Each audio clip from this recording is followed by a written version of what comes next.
Et salut les tennis et bienvenue dans cette vidéo. Aujourd'hui, on va voir l'entraînement physique en fonction de l'âge. Et oui, le développement des qualités physiques, si vous voulez qu'elles soient optimales, elles doivent se commencer tôt. Donc si vous commencez après 18 ans, en général, c'est trop tard. Forcément, on se développe pendant qu'on grandit, pendant notre adolescence. Donc pour un travail optimal, voilà, il faut commencer tôt.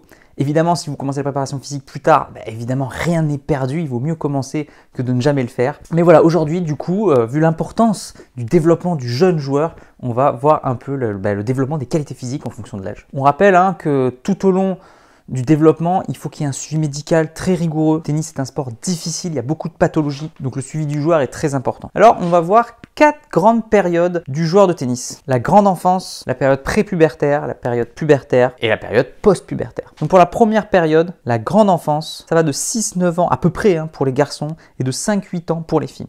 Donc voilà, ce sont bien sûr des catégories, c'est une moyenne, à vous de vous classifier plus précisément. Pour la période prépubértaire, 10-12 ans chez les garçons, 9-11 chez les filles. Pour la période pubertaire, 13-17 chez les garçons et 12-16 chez les filles. Et enfin pour la période post-pubertaire, 18-25 ans pour les hommes, pour les garçons, 17-25 pour les filles. La période de la grande enfance est très favorable à l'acquisition d'une multitude d'apprentissage et notamment moteur. C'est vraiment la période privilégiée pour l'apprentissage. Tout ce qui est technique, tout ce qui est gestuel, apprentissage moteur, etc. C'est vraiment le moment, c'est le plus important. Lors de la période pré-pubertaire, c'est là où l'enfant va être capable d'avoir une grande capacité de coordination. Donc c'est là au moment où on va fixer vraiment la technique quasiment finale. Alors il y a toujours des évolutions au sein de la carrière, mais voilà, c'est le moment où il faut finaliser. C'est l'apprentissage majeur, il est là. Donc la phase pubertaire, c'est la période particulière où il y a de grands bouleversements, de grandes transformations au niveau du corps. Donc c'est le moment où il faut faire vraiment très attention. Il faut être à l'écoute du sportif, s'adapter en permanence. C'est le moment de renforcer les acquis et de commencer à travailler de nouvelles choses. Il faut essayer de se fixer de nouveaux repères, tant physiques que comportementaux. On peut travailler un peu plus sur le volume. Et c'est le moment de préparer l'organisme à toutes les grosses charges de travail qui vont l'attendre à l'âge adulte. Et bien sûr, la phase post-pubertaire, c'est le moment de l'intensification de l'entraînement. Là, on y va vraiment à fond. C'est le moment aussi de tous les transferts qu'on essaye de voir. On essaie vraiment de potentialiser tout ça. Il faut qu'il y ait un équilibre entre le physique, le mental et notamment la stabilité émotionnelle du joueur. Alors, on va voir maintenant les qualités physiques selon les âges. Et on commence par la vitesse. Il est reconnu que la vitesse a quand même un gros potentiel génétique. Moi, je suis jamais d'accord avec la génétique. Je pense que selon la manière dont on s'entraîne, on peut aller très loin. Donc, même si effectivement, il y a un potentiel de départ qui existe, qui est vrai, ça n'empêche que le développement entre une personne qui ne fait rien et qui le développe est quand même grand écart monstrueux. Alors d'abord, entre 5 et 12 ans, donc il faut privilégier vraiment le côté neuromusculaire, avec notamment des qualités de vitesse générale, vitesse de réaction, des petites courses, petits changements d'appui, etc. Entre 13 et 16 ans, c'est la force musculaire dynamique qui va prendre un peu le relais. C'est cette période où on voit vraiment les performances évoluer, vraiment grandir très rapidement. Les filles peuvent avoir une stagnation à cet endroit, donc il faut faire particulièrement attention.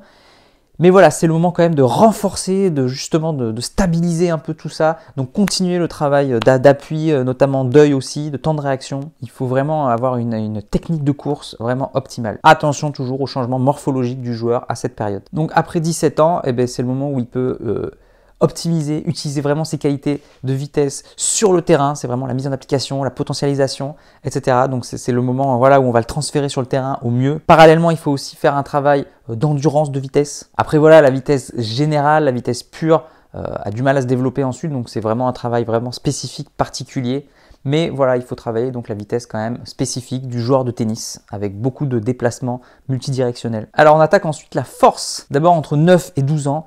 Donc on peut commencer, mais attention à ne pas mettre de charge et à rester au poids de corps. Donc un renforcement musculaire assez léger. Et moi je rajouterais même commencer à travailler la technique. Je sais que c'est à cet âge-là qu'on commence déjà à faire des squats juste avec un balai, à préciser la technique qu'on verra plus tard. Donc les mouvements de musculation avec des bonnes postures, ça me paraît un bon apprentissage à ce moment-là. Entre 13 et 16 ans, on va commencer tout doucement le renforcement. Attention à garder des charges légères. Donc souvent, c'est des charges, par exemple, avec un medicine ball, ce genre de charge-là. Donc là encore, c'est vraiment la perfection du mouvement. La technique d'exécution doit vraiment être prioritaire. Donc bien sûr, on adapte la charge en fonction du joueur. Quelqu'un qui a 15 ans, qui est ultra développé, ultra mature, on peut aller un peu plus loin. Quelqu'un qui est beaucoup plus léger ou beaucoup plus fragile, on va rester sur des charges assez légères avec des petits haltères, des medicine balls, etc. Et bien sûr, à partir de 17 ans, c'est l'augmentation de la force. Là, avec un objectif spécifique tennis. À cet âge-là, l'entraîneur peut prendre toutes les techniques qui existent, à condition bien sûr de respecter la progressivité de la charge, évidemment, et la spécificité unique du joueur, s'adapter aux objectifs personnels, de la morphologie, etc. Donc ensuite, il y a la filière anaérobie à lactique. Donc je rappelle, c'est un effort très intense, mais très bref, qui dure moins de 8 secondes. Donc l'âge optimal pour le travailler, c'est entre 12 et 16 ans. Et au-delà de 16 ans, il faudra tout simplement s'adapter aux joueurs pour voir la puissance, la capacité, etc. Donc la filière anaérobie lactique, on sait qu'il y a des échanges qui peuvent être très longs, très intenses. Donc c'est une filière quand même assez spécifique, assez difficile, qu'il faut travailler après la puberté. Donc en général, après 13-14 ans pour les filles, après 15-16 ans pour les garçons. Avant ça, l'organisme n'est pas prêt à avoir de l'acide. Par contre, une fois la puberté faite, l'objectif c'est d'augmenter cette capacité à accumuler de l'acide lactique dans les muscles et augmenter le seuil de tolérance de l'organisme tout simplement à cette concentration. Il y a ensuite bien sûr la filière aérobie. L'âge prioritaire se situe entre 8 et 16 ans pour la développer. On parle de VO2 max, de capacité ventilatoire, de qualité circulatoire. Donc avant 12 ans, c'est surtout des exercices continu, je pense aux courses à longue durée, au vélo, aux exercices un peu de moyenne intensité mais qui vont durer assez longtemps. L'objectif aussi est, comme je l'ai dit précédemment, d'avoir une technique parfaite, que ce soit une technique de course, une technique spécifique, peu importe. On va parler de contrôle de la respiration, de résistance à l'effort aussi.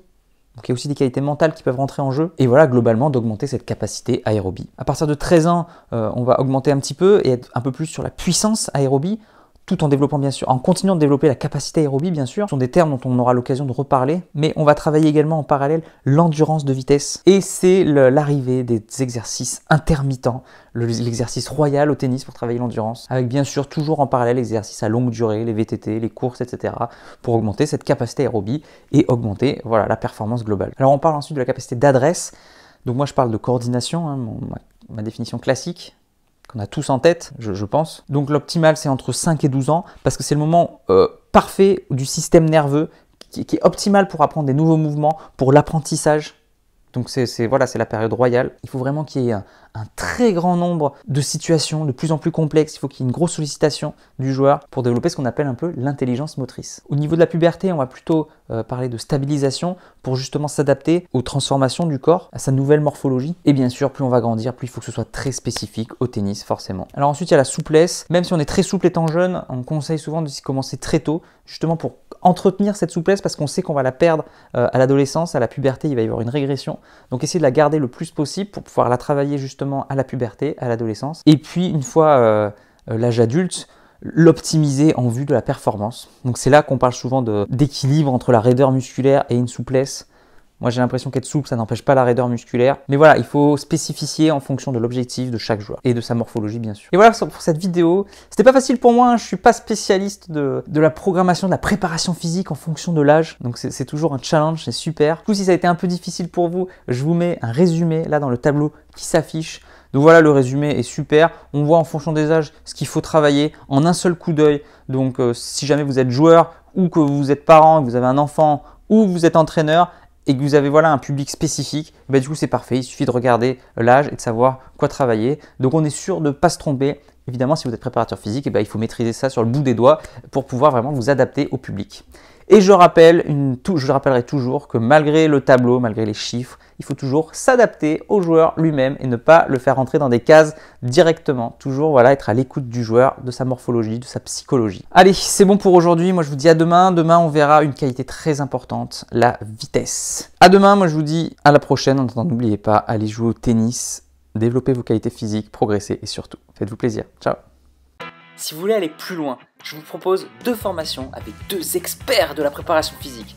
Je vous laisse cliquer sur le lien qui est dans la description pour plus d'informations. Et comme toujours, n'hésitez pas à me soutenir en cliquant sur j'aime et en partageant les vidéos ou à me soutenir sur Tipeee.